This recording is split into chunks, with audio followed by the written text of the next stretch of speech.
তো গাইস, স্বাগতম আমাদের দ্বিতীয় পর্ব ঢাকা টু দিনাজপুরের যমুনা সেতু থেকে গোবিন্দগঞ্জ পর্যন্ত।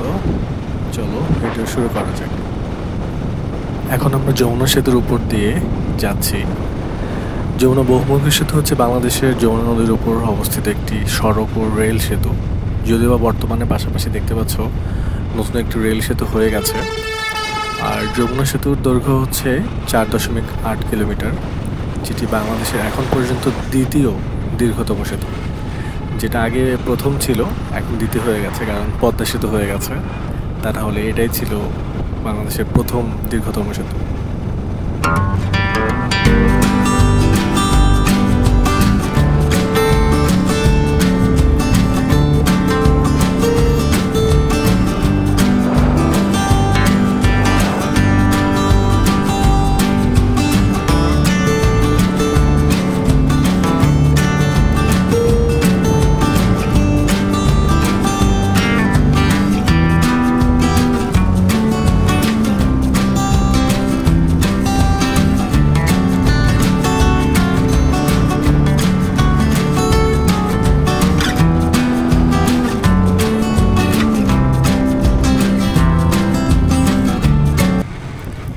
যমুনা সেতু পার হতে না হতেই রাস্তার মোড়ে দেখি পুলিশ আঙ্কেলরা দাঁড়িয়ে আছে।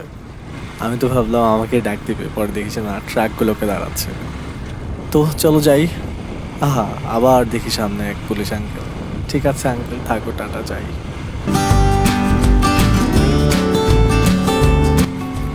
পুলিশ আঙ্কেলদের বায়োগ করে এই সুন্দর ক্রিস্টাল ক্লিয়ার রাস্তায় আমি আমার 125 গাড়িতে 90 উঠাইলাম।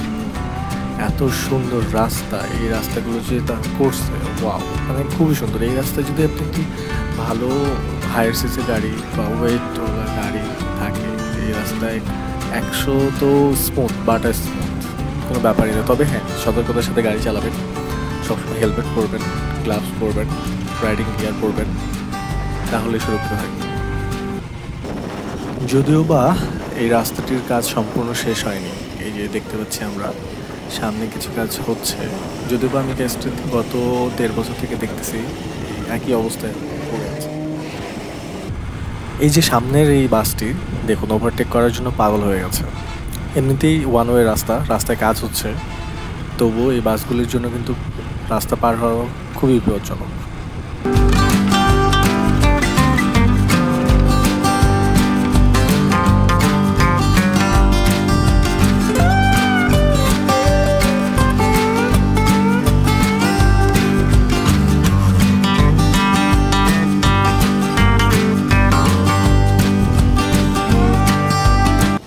এখন যে ব্রিজটি আমরা পার হচ্ছি, এই ব্রিজটির নাম হচ্ছে নলকা ব্রিজ।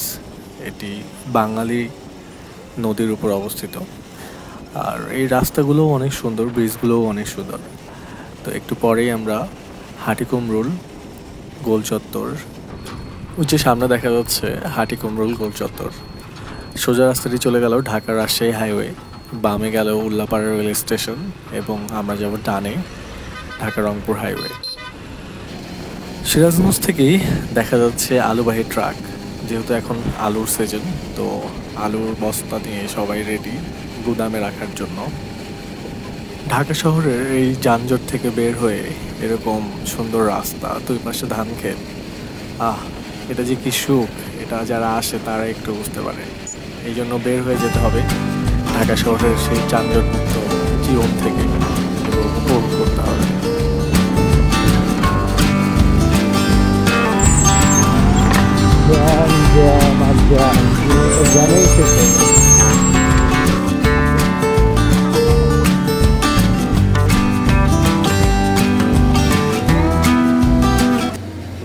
ঢাকা রংপুর হাইওয়ের কাজটি যদিও সম্পূর্ণ এখনো হয়নি, কিছু কিছু জায়গায় এরকম ভাঙাচোরা কাজ চলমান। তো এই কাজ চলমান রাস্তায় তো কি থাকবে, ধুলা, কালো ধোয়া, এসব সঙ্গী। তো আপনি জার্নিতে বের হলে এসব থাকবেই। সো এগুলো বাধা সম্মুখীন করেই আপনাকে বের হতে হবে, জীবন উপভোগ করতে হবে। এই কালো পিচ ঢালা রাস্তা অসাধারণ। এই রাস্তায় ইচ্ছে করে 2 হাত 2 দিকে দিয়ে আমি উড়ে উড়ে যাই আকাশে, কিন্তু না, আকাশে না, আমাকে তো রাস্তায় থাকতে হবে। তো রাস্তায় উড়ে উড়ে যাই।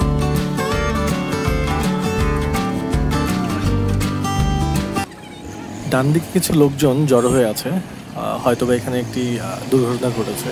যদিও বা আমি দুর্ঘটনা দেখতেও ভালোবাসি না, দুর্ঘটনা হতেও চাই না। সো সবাইকে ভালো রাখুক, সবাই ভালো থাকুক, আমরা এগিয়ে যাই। আমরা বগুড়া শহরের খুব কাছাকাছি চলে এসেছি এবং এখানে দেখতে পাচ্ছেন যে যে যার মতো চলতেছে, কেউ নিয়ম মানছে না, ইচ্ছা মতো দৌড়াচ্ছে, গাড়ি নিয়ে আসতেছে। কি এক ভয়ানক অবস্থা। ঢাকা রংপুরের এই রাস্তাটির কিছু বৈশিষ্ট্য রয়েছে, যে বাজারগুলোতে পিচ ঢালা রাস্তা না, বাজারগুলোতে রয়েছে রড সিমেন্ট দিয়ে কংক্রিটের রাস্তা। এই রাস্তাগুলি ভালো, অনেক দীর্ঘস্থায়ী এবং সহজে নষ্ট হয় না। আমরা এখন যাচ্ছি বগুড়া শহর দিয়ে এবং বামে দেখতে পাচ্ছেন Shahid Ziaur Rahman medical college hospital.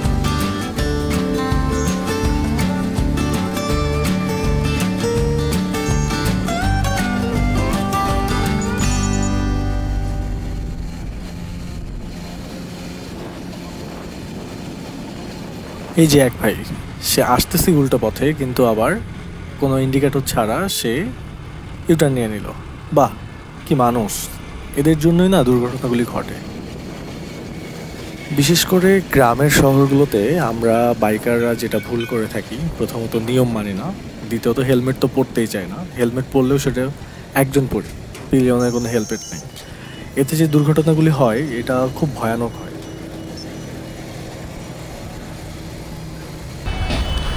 ওকে, এখন আসতেছি হচ্ছে আমার ঠাকুমার জন্য দই কিনবো। বগুড়ায় দাঁড়িয়েছি, এটা হচ্ছে একটা দইয়ের দোকান, রিফাত স্টোর, এবং আমার অ্যাকশন প্রো 5 প্রোতে চার্জও নাই, এটার উপর ব্যাটারিটা চেঞ্জ করতে হবে। ওকে, দিস ইজ দ্য সরার দই।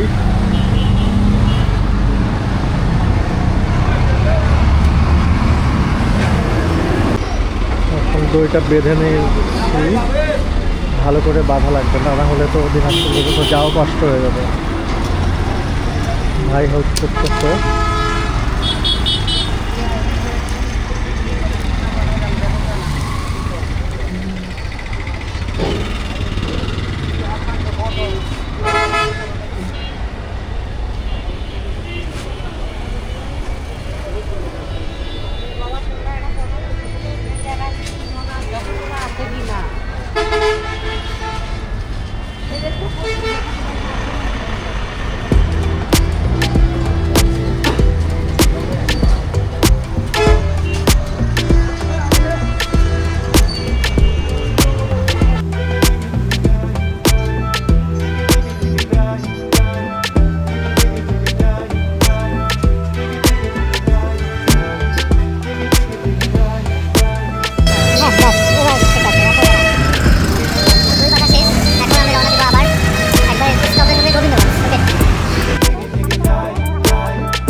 ওই যে দেখা যাচ্ছে পুত্র বিশ্ববিদ্যালয়।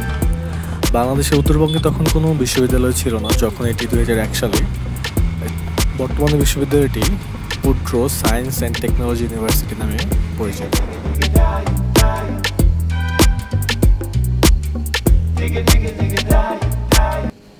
বগুড়াতে আসবেন আর আলু দেখবেন না, সাথে রয়েছে বড় বড় হিমাগার বা হিমঘর, যেটাতে হচ্ছে কোল্ড স্টোরেজ নামে খ্যাত, যেখানে আলু কয়েক মাস রাখা হয়।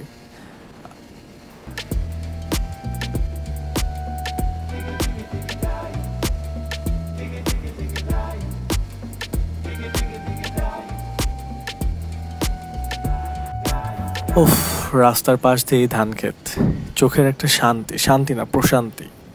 এখন আমরা যদিও বা সাইড রাস্তা দিয়ে যাচ্ছি, মাঝখানে একটা অ্যাক্সিডেন্ট ঘটেছে, এটা অন্যরকম শান্তি।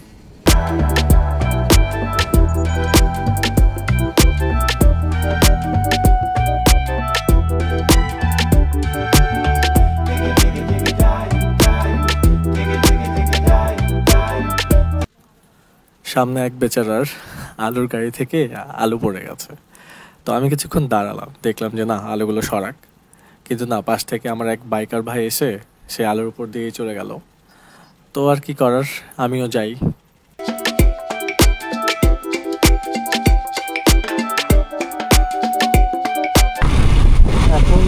চলে আসছি গোবিন্দগঞ্জের পাশে আছি, সামনে একটু জ্যাম পড়বে, তারপর বামে ঢুকে যাব। ওখানে কিছুক্ষণ ব্রেক হবে, একটু দেখি কিছু খাওয়ার চেষ্টা করবো, যদি কিছু পাই। তারপর 30 মিনিট পর আবার let's go to Dinajpur. Guys, এখন আমি গোবিন্দগঞ্জ, এটা গোবিন্দগঞ্জ থেকে দিনাজপুর যাওয়ার রাস্তা যেটা, সেই দিকে। এখানে কিছুক্ষণ দাঁড়াবো, তারপর এখানে আমি বরাবরই চেষ্টা করি এই জায়গাটাতে দাঁড়ানো, একটু দোকান পাওয়া যায়। যদিও বা আজকে তেমন কিছু নেই খাবার, তো চেষ্টা করি, দেখি আমি একটা কলার আপেল নিয়ে আসছি, ওটাই খাবো, সাথে একটু পানি খাওয়ার তো আর কি বলে আছে। সো গাড়ি এখানে, এখন দেখি কী হয়।